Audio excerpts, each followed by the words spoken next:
নমস্কার বন্ধুরা, আমি তনুজা। আপনারা দেখছেন তনুজাস কুকিং ক্রিয়েশন। আজকে আপনাদের সঙ্গে মাছের ডিমের রোস্ট তৈরি করে দেখাবো।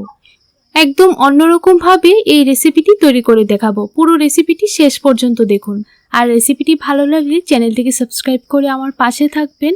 পরবর্তী রেসিপি দেখার জন্য নোটিফিকেশন বেল বাটনটিকে অন করে রাখবেন। তো দেখুন বন্ধুরা, এখানে কিছু আলু নিয়ে নিলাম আর আলুগুলিকে ছোট ছোট পিস করে কেটে নিতে হবে। ঠিক এইরকম ভাবে আলুগুলিকে কেটে নিতে হবে। আমি এখানে 3টে আলু নিয়েছি, 3টে আলুকে ছোট ছোট পিস করে কেটে নিয়েছি। এবার একটা বাউলের মধ্যে নিয়ে নিলাম। দেখুন এখানে আমি মাছের ডিম নিয়ে নিলাম। মাছের ডিমগুলিকে ভালো করে ধুয়ে নিয়েছি। এবার অল্প একটু নুন দিয়ে দিলাম, অল্প একটু হলুদ গুঁড়ো দিয়ে দিচ্ছি।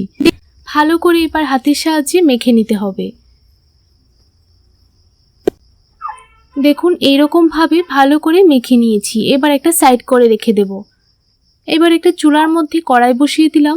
1 টিস্পুন দিয়ে দিলাম সরিষার তেল। মাখা ডিমটা দিয়ে দিলাম। ডিমটা দিয়ে কিছুক্ষণ পর উল্টিয়ে দিচ্ছি। যখনই এরকম হয়ে যাবে তখনই উল্টিয়ে দিতে হবে। তারপর উল্টিয়ে পাল্টিয়ে ভালো করে ভেজে নামিয়ে নিতে হবে। প্রায় 2 থেকে 3 মিনিট সময় নিয়ে ভালোভাবে মাছের ডিমটাকে ভেজে নিতে হবে। দেখুন মাছের ডিমটা ভাজা হয়ে গেছে। এবার নামিয়ে নিচ্ছি। কিছুক্ষণ পর ঠান্ডা হয়ে গেলে মাছের ডিমটাকে পিস পিস করে কেটে নেব। এবার সেম কড়াইয়ের মধ্যে 2 টিস্পুন দিয়ে দিলাম সরিষার তেল। তেলটা ভালোভাবে গরম হয়ে গেছে। এবার এখানে একটা এলাচ, দারচিনি আর গোলমরিচ দিয়ে দিলাম। হালকা একটু ভেজে নেব।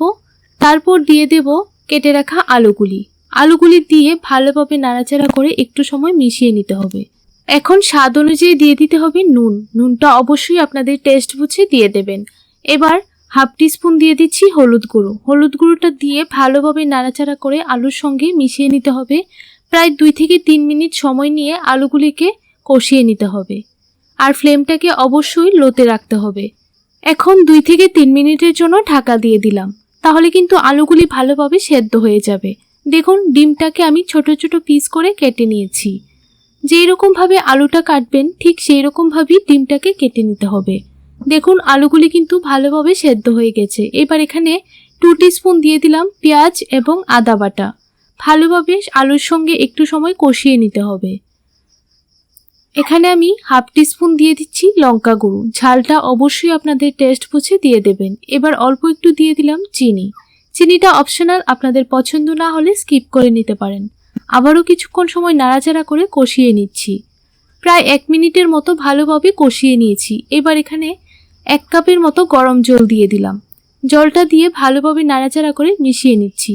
অবশ্যই জলটা আপনারা পরিমাণ বুঝে দিয়ে দেবেন। যতটুকু ঝোল রাখতে পছন্দ করেন সেই পরিমাণটা বুঝে জলটা ব্যবহার করবেন। দেখুন ঝোলটার মধ্যে বলক চলে এসেছে। এবার কেটে রাখা ডিমের টুকরোগুলি দিয়ে দিলাম। এখন 2 থেকে 3 মিনিটের মতো ফ্লেমটাকে লোতে রেখে রান্না করে নেব। তাহলে কিন্তু ডিমের টুকরোগুলির মধ্যেও ভালোভাবে ঝাল মশলা ঢুকে যাবে। দেখুন 2 থেকে 3 মিনিট হয়ে গেছে। এবার উপর থেকে 2-3টে কাঁচা লঙ্কা দিয়ে দিলাম।